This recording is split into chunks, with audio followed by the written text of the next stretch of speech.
चलिए, sp संकरण में दूसरा प्रकार है हमारा एक ऐसा संकरण जिसमें केंद्रीय परमाणु यहाँ पर 2 है।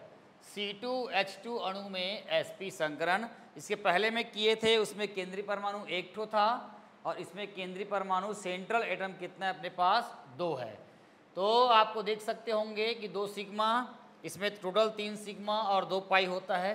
तो सबसे पहले हमारा काम क्या है, यहाँ आप लोग लिखोगे, क्या लिखोगे, केंद्रीय परमाणु सेंट्रल एटम्स कार्बन का सामान्य अवस्था में इलेक्ट्रॉनिक विन्यास। ठीक है, तो कार्बन का हो जाता है 6 और ये हो जाएगा 1s2 2s2 और 2p कितना जाएगा आपका 2 हो जाएगा। क्लियर है, यहाँ तक अपन आप लिख लेंगे। लिखने के बाद सीधा सीधा आप लोग फटाफट करते जाएंगे। ग्राउंड, सीधा क्या करेंगे, ग्राउंड स्टेट लिखते जाओ मेरे साथ साथ। तो ग्राउंड स्टेट में क्या हो जाएगा आपका, ये 1s2, ये 2s2 और ये हो जाएगा आपका, क्या हो जाएगा आपका 2p2। ठीक है, ये हो गया आपका ग्राउंड स्टेट हो जाएगा। उसके बाद इसी को अपन लिख देते हैं एक्साइटेड है ना। एक्साइटेड स्टेट में क्या करेंगे, 1s तो कूद के जाता ही नहीं है। हमने बताया था कि इसमें का चला जाएगा और इसमें चला जाएगा। दिख रहा है आप लोगों को, कूद के जाएगा नहीं। तो ये इधर पहले से था, ये भी पहले से था, ये कूद के क्या करेगा, यहाँ चला जाएगा। ठीक है, लेकिन हम एससी पढ़ रहे हैं। तो एससी पढ़ रहे हैं मतलब हमें केवल क्या, कितने कक्षक चाहिए, केवल 2 ही चाहिए हमको, दो ही लेना है। तो यहाँ पर लिखेंगे sp, क्या करेंगे, संकरित कक्षक। देख भैया 3-4 को मत ले देना, हमको जितना यूज करना है उतना ही लेना है। चलो लिखो यहाँ तक। चलिए, अब यहाँ तक लिखने के बाद आकृति बना सकते हो आप लोग सीधा सीधा डायरेक्ट। ये एस कक्षक गोलाकार होती है, आपको पता है, ये सेंटर है, ये जाएगा एस कक्षक प्लस ये कैसा है आपका पी कक्षक, है कि नहीं। अभी दोनों को जरूरत नहीं लिखने का, समझ में आ गया है, दोनों आपस में जुड़ेंगे। तो अब भी मैंने बताया क्या बनेगा, बोला हूँ मैं, ये इस टाइप का बनेगा और ये इस टाइप का जाके समा जाएगा। कर लो। अच्छा, अब ये वाला पार्ट को आप ऐसे भी कर सकते हो, देखो तो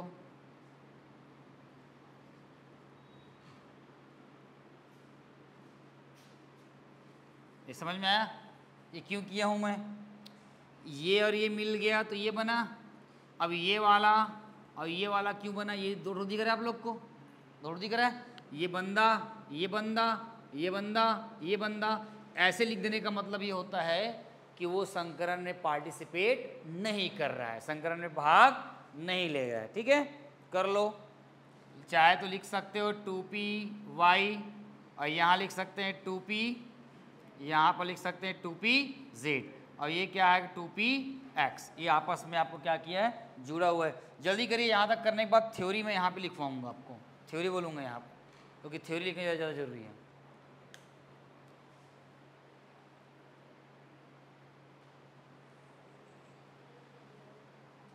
चलो,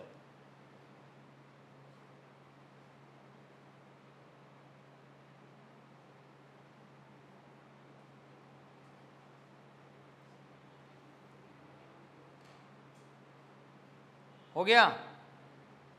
चलो अब यहीं पर लिखो, यही लिखो C2H2। यहाँ तक होने के बाद यहाँ लिखेंगे C2H2 मतलब एसिटिलीन, इसका नाम क्या है, एसिटिलीन। लिखो में प्रत्येक कार्बन का एक 1s C2H2 या एसिटिलीन अणु में प्रत्येक कार्बन का एक 1s, प्रत्येक कार्बन का एक 1s और एक नहीं, एक मिनट, सॉरी, देखो प्रत्येक कार्बन का 1s को क्या करना है, 2s करना है। गलत बोल दिया मैं, सुधारो इसको, सुधारो, 2s आएगा। देखो इस प्रत्येक कार्बन का एक 2s और एक 2pxy परमाणु कक्षक, px ले रहे हैं ना, इसको ले रहे हैं ना, परमाणु कक्षक px, परमाणु कक्षक sp संकरण द्वारा दो नए, sp संकरण द्वारा दो नए sp संकरित कक्षक का निर्माण करते हैं।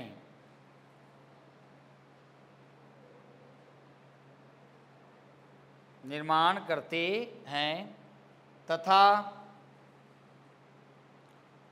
प्रत्येक कार्बन परमाणु का, इसमें दो कार्बन है ना, इसलिए प्रत्येक बोला गया है, प्रत्येक कार्बन परमाणु का 2py 2pz 2py 2pz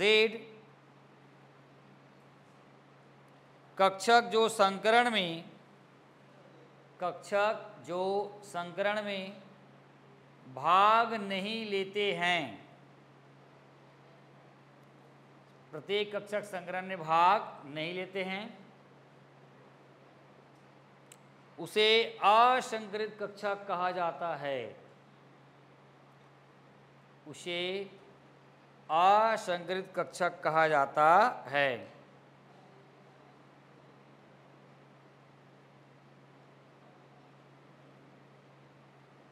paragraph change करो। इस प्रकार एसिटिलीन अणु में कार्बन, इस प्रकार एसिटिलीन अणु में प्रत्येक कार्बन लिखना, इस प्रकार एसिटिलीन अणु में प्रत्येक कार्बन परमाणु से एक हाइड्रोजन परमाणु जुड़ा होता है, एक हाइड्रोजन परमाणु जुड़ा होता है।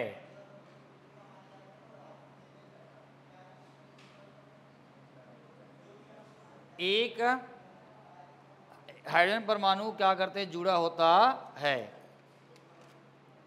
चलिए उसके बाद फिर से आगे स्ट्रक्चर बनाना है। चलिए ये देखो, ये एक गोला बनाया है, किसका है, हाइड्रोजन कक्षक। इसको उठा के लाओ यहाँ पे, प्लस ये लाया, थोड़ा अच्छा बनाना है, आप लोग बनाने में माहिर हो, ये दिखा रहा है।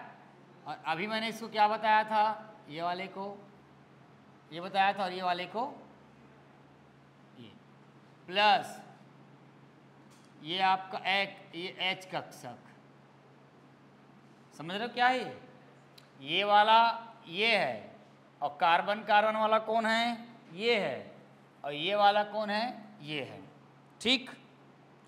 पर यहाँ पर गलत बना दिए, ये बना है इसके लिए, तो ये वाला कार्बन का एक और बनाना पड़ेगा ना, एक और बनाना पड़ेगा अपन को। ये ऐसा बनेगा, ये ऐसा रहेगा और ऐसा रहेगा। अब समझ में आया क्या, अब आया ना, ये ऐसा, ये आपका H कक्षक। तो कुल मिला क्या बना रही, ये कार्बन और ये हाइड्रोजन। अब ट्रिपल बॉन्ड को मैं दिखाऊंगा, ये एक नहीं बताओ, चलो इसको नोट करो जल्दी फटाक से। उसके बाद नीचे में थ्योरी लिखना है, ठीक है।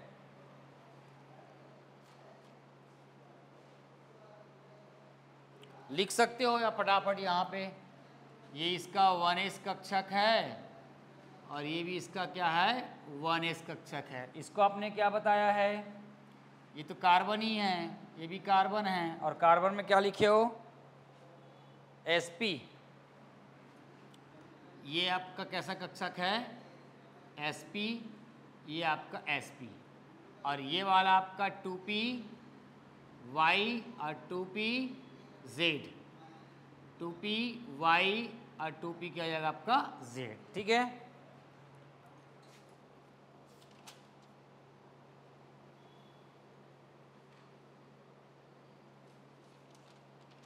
होने के बताना, फिर आपको बताऊंगा सीधा, है ना। ये होने के बाद यहाँ पर क्या करना है, अपन को थ्योरी लिखना है।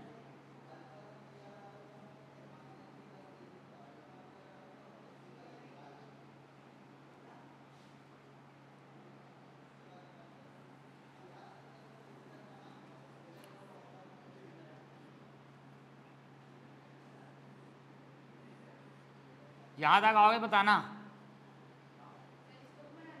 नहीं नहीं नहीं, इसको नहीं बनाना है अभी, तुम लोग इसको नहीं बनाना है।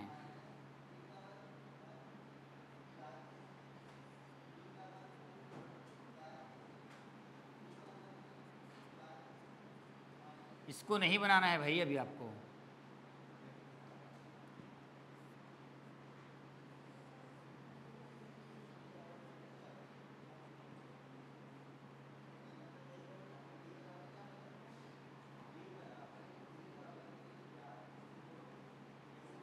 हो गया क्या, हो गया जी, चलो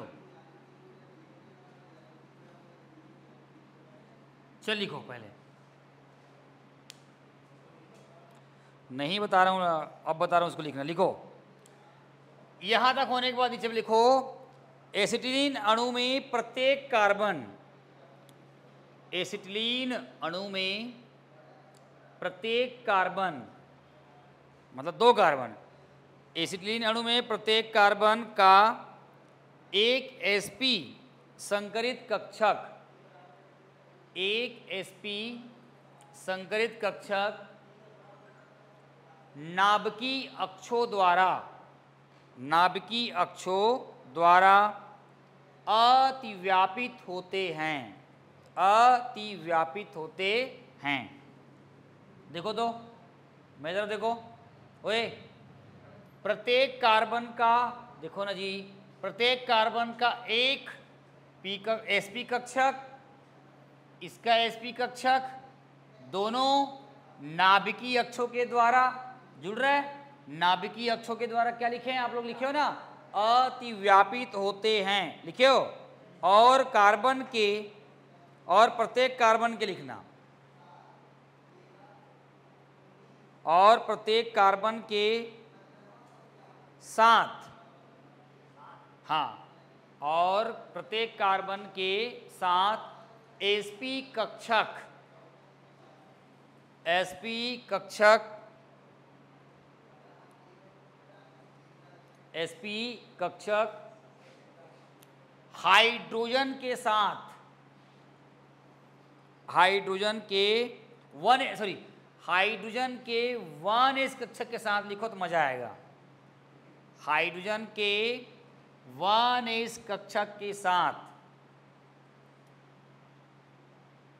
अतिव्यापित हो जाते हैं, अतिव्यापित हो जाते हैं, और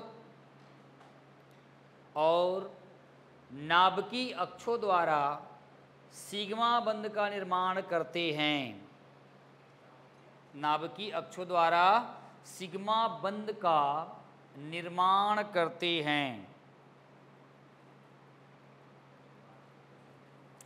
सिग्मा बंध का निर्माण करते हैं। चलो एक बार देखो तो, आ जाओ मेरी तरफ।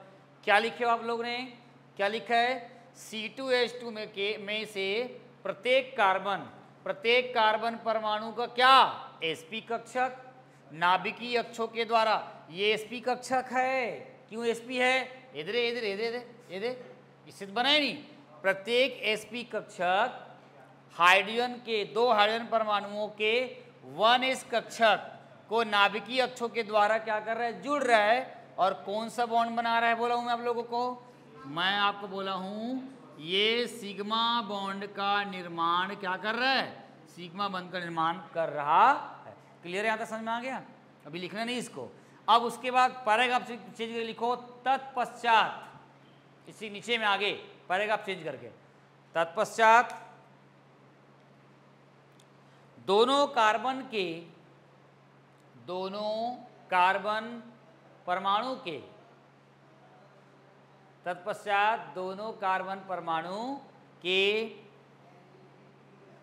क्या क्या बच गया? क्या क्या बच गया बताओ? 2py और क्या हो जाएगा? 2pz। लिखो 2py और 2pz।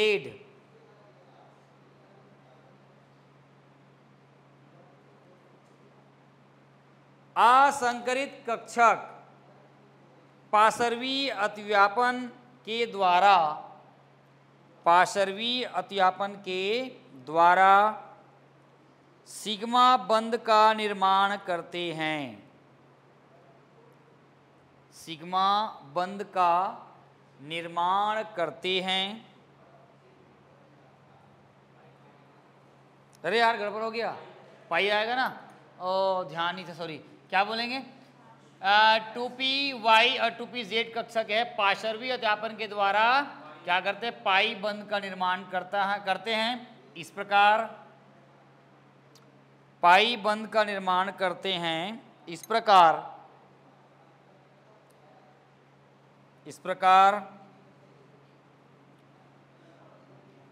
इसकी आकृति रेखीय और बंध कोण, इस प्रकार इसकी आकृति रेखीय और बंध कोण कितना होता है? 180 अंश का होता है।